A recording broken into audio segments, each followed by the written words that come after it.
या समाजात शिक्षणाचा फारसा वारसा नव्हता आणि परंपरांनी ज्यांना शिक्षणाचा हक्क नाकारला होता अशा समाजा विभागाचे महाराष्ट्रातले विद्येचे माहेरघर जर कोणते असेल तर ते कोल्हापूर आणि माहेरघरचा पाया घालणारा दूरदृष्टीचा महापुरुष जर कोण असेल तर तो म्हणजे छत्रपती शाहू महाराज।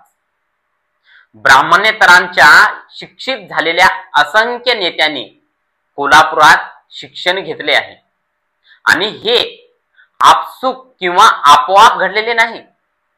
यामागे शाहू महाराजांची भूमिका आणि त्यांचा व्यवहार होता।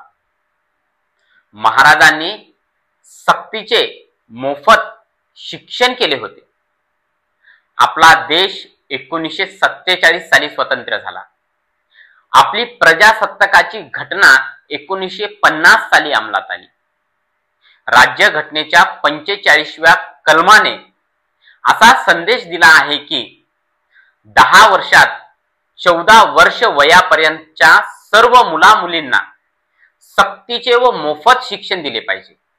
आता स्वातंत्र्याची 75 वर्ष आणि घटनेची जरा कमी वर्ष पूर्ण होऊन गेली आणि आता आपण सांगण्यात येत आहे की लवकरच जगातील सर्वात जास्त निरक्षरांचा देश अशी आपली ख्याती जगप्रसिद्ध होईल।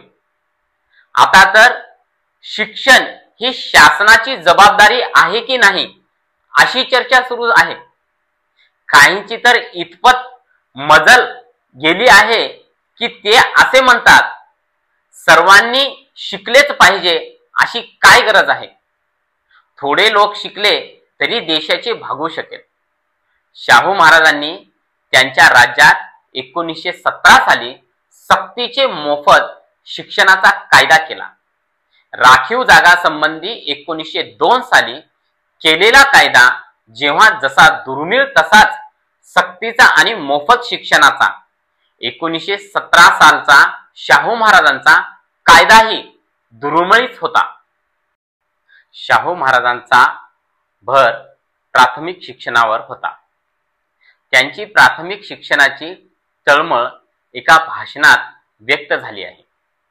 ते म्हणाले होते, शिक्षणाचे आमचा तरुणोपाय आहे असे माझे ठाम मत आहे। शिक्षणाशिवाय कोणत्याही देशाची उन्नती झाली नाही असे इतिहास सांगतो। अज्ञानात बुडून गेलेल्या देशात उत्तम मत्सुदी व लढवये कधीही निपजणार नाहीत। म्हणूनच सक्तीच्या आणि मोफत शिक्षणाची हिंदुस्थानला अत्यंत आवश्यकता आहे। या बाबतीत आमचा गतकाळ म्हटले म्हणजे इतिहासातील एक अंधारी रात्र आहे। फक्त एकाच जातीने विद्येचा मक्ता घेतला होता। मनु आणि त्यांच्या मागून आलेल्या शास्त्रकारांनी त्या त्या वेळेच्या ध्येयाला अनुसरून निरनिराळ्या जातीच्या व्यवहारास बंधनकारक असे निर्बंध रचले आणि खालच्या कमी जातीच्या लोकांना विद्या मंदिरांचे दारे बंद करण्यात आले। त्यांना स्वतःचे धर्मग्रंथ आणि वेद सुद्धा वाचण्याची मनाई होती।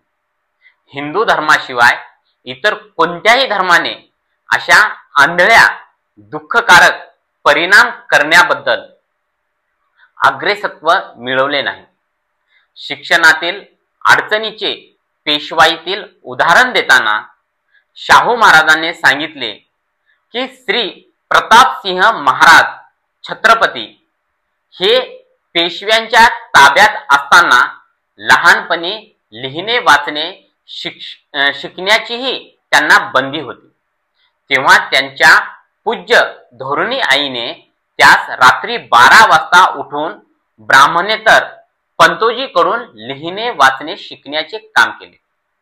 पेशवाईत खुद्द छत्रपतींना चोरून मध्यरात्री शिक्षण घ्यावे लागत होते, मग इतरांची काय दिशा। शिक्षणासंबंधी अशा परंपरा असताना महाराजांनी शिक्षणास महत्त्व दिले हे लक्षात ठेवले पाहिजे मित्रहो। सर्व प्रकारच्या शिक्षणाची गरज मान्य करून हा अग्रक्रम कशास असावा हे एके ठिकाणी महाराजांनी मांडले आहे. ते म्हणाले, प्राथमिक शिक्षण सक्तीचे करण्या अगोदर सध्या उपयोगात असलेले शाळागृहे विस्तृत व हवेशीर केले पाहिजेत व तिकडे खर्च करण्याची गरज जास्त जरुरी आहे. हे सक्तीच्या शिक्षणाचा कायदा करताना महाराजांनी पालकांकडे दंड ठेवला. यादी करून ती जाहीर करून नोटीस पाठवणे, मुलगा शाळेत आला नाही तर दरमहा 1 रुपये दंड मुलगा शाळेत येईपर्यंत केला जाईल असा कायदा होता. 1920च्या सुमारास काही ब्राह्मण पुढारी ICS ची परीक्षा भारतातच व्हावी म्हणून प्रयत्न करीत होते. तेव्हा ही परीक्षा इंग्लंडमध्ये होत असे. त्यांच्या प्रयत्नासंबंधी महाराज म्हणतात, ICSच्या खटपटीला आणि कॉलेज स्थापन करायला मात्र पैसा भरपूर मिळतो, पण प्राथमिक शिक्षणास मात्र या लोकांजवळ पैसा नाही का?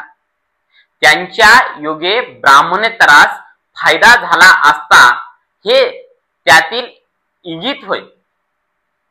कोल्हापुरात उच्च शिक्षणाच्याही सोयीची दखल महाराजांनी घेतली होती. हायस्कूल व कॉलेजही काढले, परंतु भर प्राथमिक शिक्षणावर होता.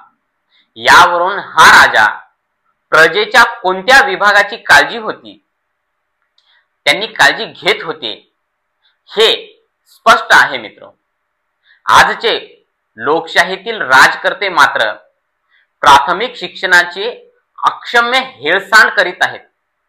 हे सर्वांना दिसतेच आहे. राज्यकर्ते काय बोलतात आणि काय भाषणे करतात यावरून त्यांची बांधिलकी समाजात समजत नसते. ते समाजाच्या कोणत्या विभागासाठी प्रत्यक्ष काम करतात यावरून त्यांची समाजाच्या कोणत्या विभागाशी बांधिलकी आहे हे स्पष्ट होते.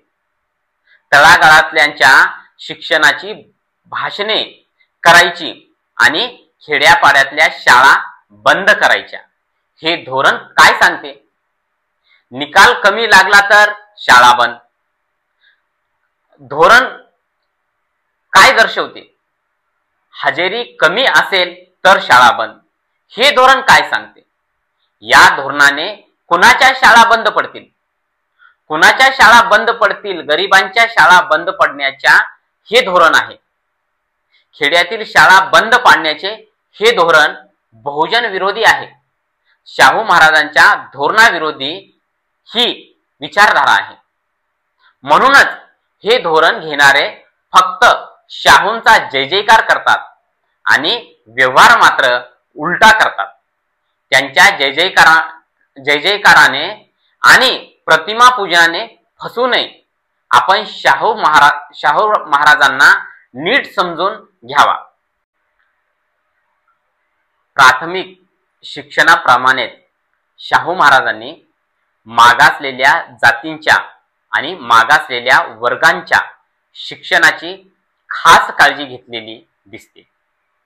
परंपरेचे गुलाम बनलेले संस्थानातील काही शिक्षक महारमांगांच्या मुलांना शाळेच्या वरंड्यात बसवत, इतर मुले आत बसवत मग शिक्षण देत. महाराजांच्या हे लक्षात आल्यानंतर अशा शिक्षकांना जरब बसेल असा हुकूम महाराजांनी काढला. 8 ऑक्टोबर 1919 रोजी शाहू महाराजांनी खास हुकूम काढला. त्यात म्हटले आहे, करवीर इलाख्यात अस्पृश्य लोकांच्या मुलांसाठी स्वतंत्र शाळा आहेत. त्या येत्या दसऱ्यापासून बंद कराव्यात व इतर अस्पृश्यांच्या मुलास सरकारी शाळात इतर मुलाप्रमाणेच दाखल करून घेत जावे. सरकारी शाळातून शिवाशिव पाळण्याची रीत नसल्याने सर्व जातींच्या व धर्मांच्या मुलास एकत्र बसवण्यात यावे. दुसरा हुकूम तर अधिक सनसनीत व अधिक जरब बसवणारा स्पष्ट आहे.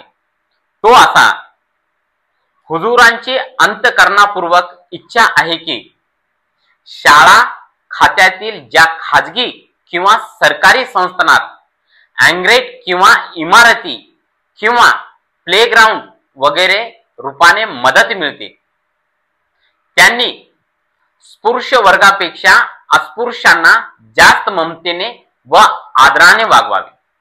कारण स्पृश्य लोक कोणत्याही प्रकारे शिक्षणास आपला मार्ग काढू शकतात, परंतु अस्पृश्यांना ते असाध्य असल्यामुळे कोणताही मार्ग नाही.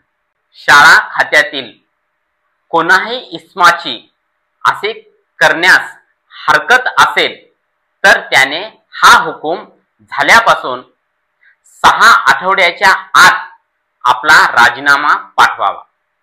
अर्थात त्याला पेन्शन मिळणार नाही. मदत मिळणाऱ्या शिक्षण संस्थेची हरकत असेल तर त्याचीही अँट किंवा इतर मदत दरबार बंद करेल. यावर भाष्य करण्याची गरजच नाही. दलित समाजातील मुलांना संस्थानात प्रोत्साहनपर आणि आवश्यक म्हणून स्कॉलरशिप्स दिल्या जात व सवलती मिळत. राजाराम कॉलेजमध्ये महाराजांच्या काळात मुलींना फी माफ होती. धंदे शिक्षणावर भर द्यावा आणि शेतकऱ्यांच्या मुलांसाठीच्या शाळांच्या वेळा त्यांच्या सोयीने ठेवाव्यात असे आदेश महाराजांनी त्या काळामध्ये दिलेले होते. मित्र, वसतिगृहाच्या बाबतीत महाराष्ट्रातील नव्हे तर संपूर्ण भारतात कोल्हापूरचे स्थान अद्वितीय ठरेल. अक्षरशः असंख्य वसतिगृहे कोल्हापुरात आहेत. यातील बहुतेक वसतिगृहे शाहू महाराजांच्या काळातील आहेत.